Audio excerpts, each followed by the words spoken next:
Hi and welcome to Briscoe Board Games. This is a series of videos hopefully where I can show you games, how to play them, the instructions, any queries, but basically to introduce how a board game is played with the intention of maybe wanting to purchase the said game.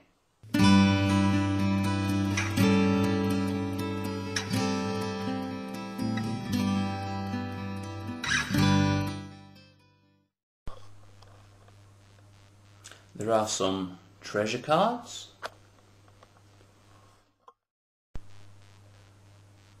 some flood cards, some character cards, treasure pieces, pawns that represent the explorers, a game board which is made up of 24 tiles, and a flood marker which shows how quickly the island floods. And a very good instruction booklet, and has some excellent illustrations in. Explains very clearly, as far as I'm concerned, how to play the game, and it really doesn't leave you with any doubt at all of the rules. Very simple, very straightforward.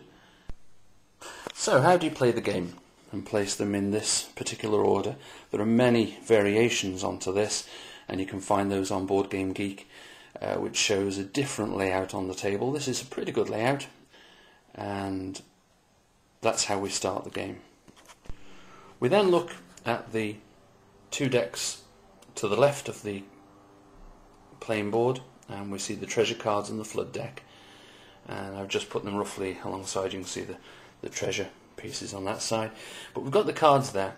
So initially you have two treasure cards each, and which, if we go down, we can see that I've drawn the winged lion and the helicopter lift, and also we've got the flood deck. So we have the watchtower card, and that's one of the cards that we turn over, and there's the watchtower tile. And so we turn over the one card like this. So now that is classed as flooded. So now what I've done is I've turned the 6 tiles over corresponding to the 6 flood cards. And I draw your attention actually to this bit. This is a little bit dangerous. One of the 6 cards, and this does happen in certain games, is Fool's Landing. Now that is a little bit disastrous, it could be, which we will explain very shortly. So now we've given our 2 treasure cards out, and I'm only playing with one player at the moment. We've got the 2 treasure cards out, and we've got our flood marker at the side of the board, and everything else is pretty much set up. We've got the pawn on its coloured square, and you can see bottom right hand corner of Fool's Landing is a little blue pawn, and that's where my blue piece goes.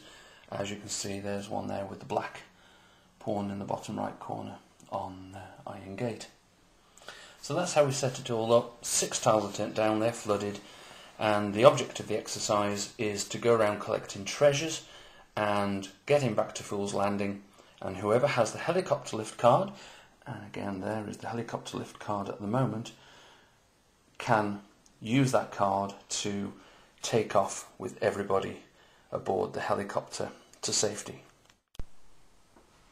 So how do you move? Well, the order of play, you can take up to 3 actions. Now 3 actions, there are 4 types of things you can do within those actions, but you can only do 3 actions. Now one of these actions is move. Now in my case, my blue pawn here, he can move any adjacent square 3 times if he wants. He cannot move diagonally.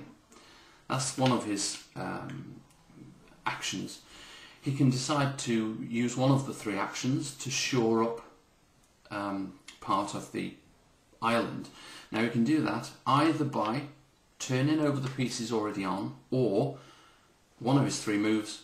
1, you can shore up the island like Fool's Landing, which is always a good one to do. That's the second action, and the third action is maybe to shore up watchtower. So now we've got two parts of the island that now are not flooding. Or you can give a treasure card. So if you meet one of your players on the same square, you can exchange cards. Now each card, that also is an action. So if, for example, you're already both on the same square, if you've got 3 cards you want to give, vice versa, if they want to give you 3, you can give 3 cards because that's your 3 actions, that's your 3 separate moves. The fourth thing you can do is, if we look at the treasure cards, they've all got the pictures of, and if I can reach forward and bring them into view, the treasure pieces. Now, for example, we've got the card and the piece, and each one has got respective cards matching. And of course a Water's Rise card, which again we'll come to very shortly. But one of the actions, you can capture a piece of treasure, and you can only do that by having 4 matching cards in your hand and landing on one of the cards that has the treasure in the bottom left hand corner. So for example, if I land on Cave of Embers, bottom left hand corner shows the flame, the red flame here, and if I've got 4 of the flames, I can then immediately give them in and receive as one of my treasure pieces the flame.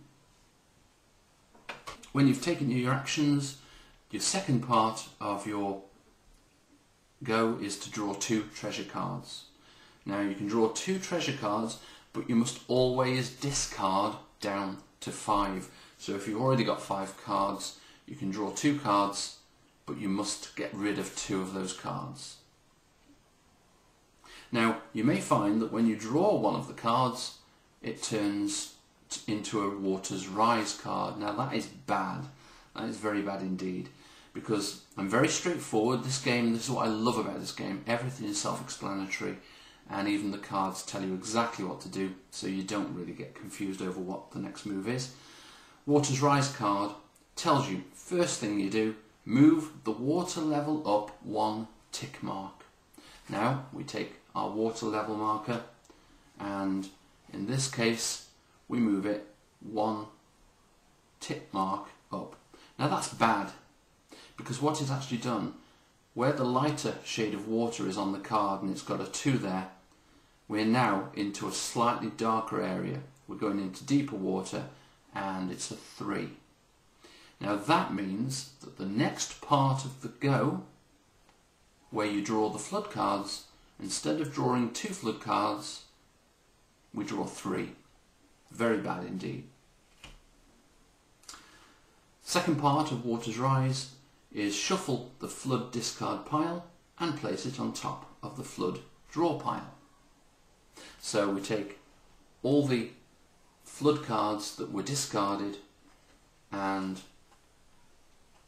we discard this card to the treasure pile first, get the rest of the discards of the flooded deck, we shuffle them, and then we place them back on the top of the deck of flood cards. Now that does one or two things here, which again, this is why the Water's Rise card is so bad. It means that any of the island that is already flooded, there is a big chance that those parts of the island will come out again. Now, if, for example, Whispering Gardens turned up as one of the cards, that if it's already flooded, you take the card, and again I'll show you this one if I can find the card, Whispering Garden, there he is, Whispering Garden. If at the end of a go where you have to draw 3, remember the flood marker, 3 flood cards, if your first one is Whispering Garden, Whispering Garden is already flooded, the card and the tile are taken off and put out of the game. So let's recap quickly on that. The order of play. You take up to 3 actions. Again, you can move. You can move. I'll do a combination of it. Shore up an island. Again, so if you do 2 From there, if you do 1, 2, this is your third move, you can shore up Whispering Gardens, for example. You can give a treasure card to somebody else, or vice versa. And if you're on the correct treasure symbol card, and you've got 4 matching cards in your hand, you can collect the 1 piece of treasure. Remember the aim, you've got to get back to Fool's Landing and have all 4 pieces of treasure, and somebody must have the helicopter lift card in order to just throw it down and everybody disappears from the island. Now, as with most cooperative games, there's only one way to win. There are 4 ways to lose. Now, the one way you can lose is if your flood marker ever reaches the skull and crossbones at the very top. I have to say, although I've only played the game a few times, by the time you get to about there, and dread to think into level 5, it's pretty hopeless at this point. I'm not saying that you can't win, but it's very, very difficult.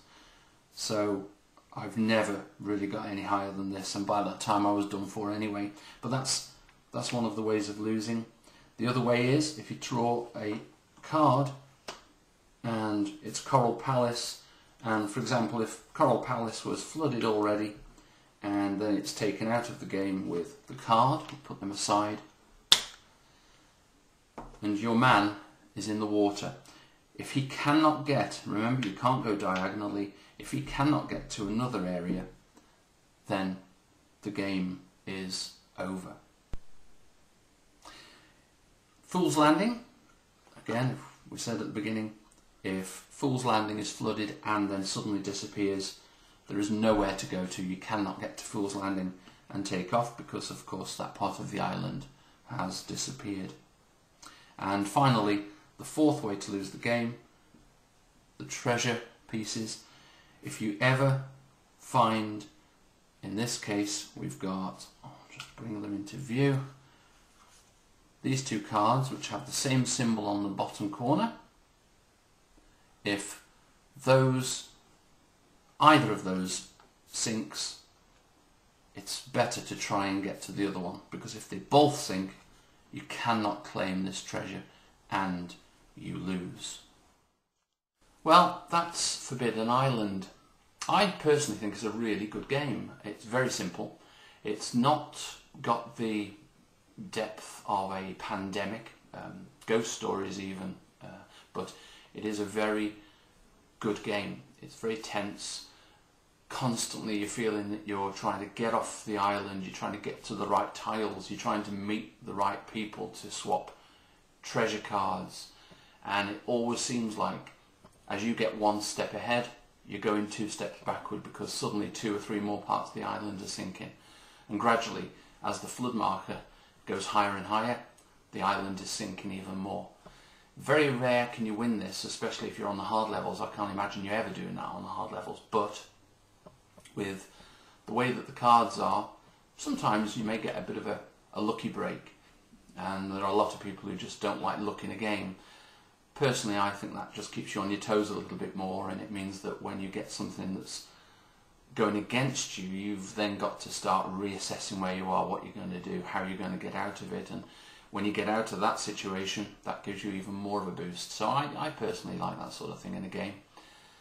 But overall, a really good game, and that is Forbidden Island. Thank you for watching.